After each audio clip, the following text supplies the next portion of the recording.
মানে সকাল সকাল খবর পাইছি যে আমরা দুজন ভাই বা আরও আমরা লোকালিটির মানুষের অ্যাক্সিডেন্ট হয়েছে মেঘালয়তে। তখন আমরা মানে একটু তাড়াতাড়ি আমরা জায়গাতে গিয়ে পৌঁছে গেছি।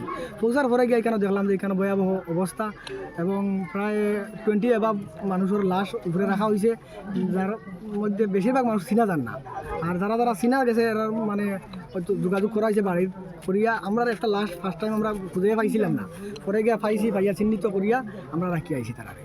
এখন বর্তমানে আমি বিভাগীয় কর্তৃপক্ষের কাছে ওইটাই মানে অনুরোধ করি আর বা দাবি করি আর আমরা যে দুইজন ভাই মারা গেছে আমার এই ঘরের, এই দুজনের মধ্যে বড়জনের 4টা বাচ্চা আছে, 2টা ছেলে 2টা মেয়ে। এই সাইডটাই 14 বছরের নিচে, একদম ছোটো ছোটো। এবং 2 নম্বর যেজন তানোরও 2টা বাচ্চা আছে, এরা 6 বছর পুরো হয়েছে না।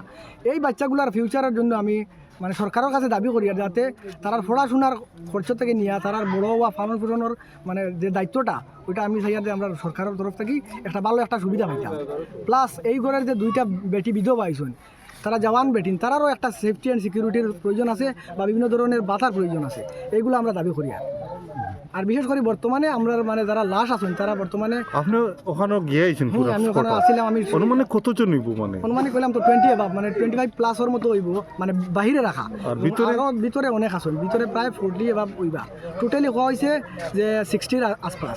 ঠিক আছে।